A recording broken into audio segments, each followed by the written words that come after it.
আপনাদের আন্তরিক চালান যদি না থাকতো তাহলে হয়তো বা বিজয়টা আমরা পেতাম না। আমার কুনজর বলতে কিছু নাই। নির্বাচন শুধু একক আমরা করিনি, আরো অন্যান্য দলরাও করেছেন। বিজয়টা আল্লাহ পাক আমাদের পক্ষে দান করছেন। এমপি হইলে আমি না, এমপি আপনারা। বাপ থাকলে কাম করা যাইবে না। আমাকে কিন্তু সাংবাদিক বন্ধুরা জিজ্ঞাসা করছিল যে হুজুর আপনাকে পীর সাহেব বলবো না এমপি সাহেব বলবো। আমি ও জায়গায় একটা কথা বলছি, আপনারা জানেন আসলে ইসলামে এটা খাদেম বা সেবক বলা হয়। বারবার আমার এই নেতারা বলে যে আন্তরিক দিকে আলাদা নজর দিতে হবে, সুনজর।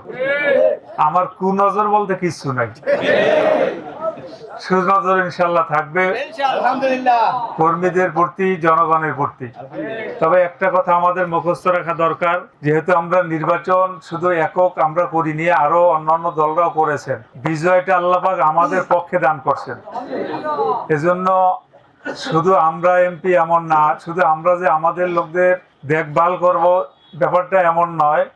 এই আসনে 5,19,000 সব আমার জনগণ,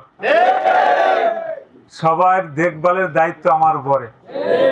তবে নির্বাচনের আগে একটা কথা বললে আমি দায়িত্ব অনেক কমাইছি, সেইটা মনে হয় আপনারা ভুলে গেছেন।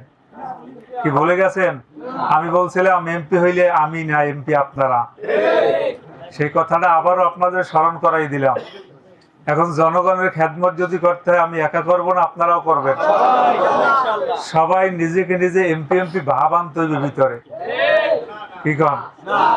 বাপ থাকলে কাম করা যাইবে না। আমাকে কিন্তু সাংবাদিক বন্ধুরা জিজ্ঞাসা করছিল যে হুজুর আপনাকে পীর সাহেব বলবো না এমপি সাহেব বলবো। আমি ও জায়গায় একটা কথা বলছি, আপনারা জানেন আসলে ইসলামে এটা খাদেম বা সেবক বলা হয়। হযরত ওমর রাদিয়াল্লাহু তাআলা, আবু বকর সিদ্দিক রাদিয়াল্লাহু তাআলা, ওসমান গনি রাদিয়াল্লাহু তাআলা, জাদরেল বড় বড় আল্লাহওয়ালা, আল্লাহ নবীর সাহাবী যারা জান্নাতের সার্টিফিকেট পেয়েছেন, তারা কিন্তু জনগণের খেদমত করার জন্য রাত্র বাহির বের হয়েছে।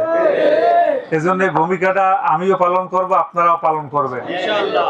তবে আলহামদুলিল্লাহ আমাদের দাপট বা আমাদের পথে পথে আমাদের পদচারণার আগেই অধিকাংশ চাঁদাবাজি বন্ধ হয়ে গেছে।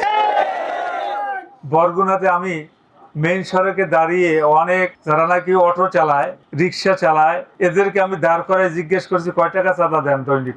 1 টাকাও দেই না। আগে দিছি, আপনি ওর সাথে সাথে বন্ধ হয়ে গেছে অটো।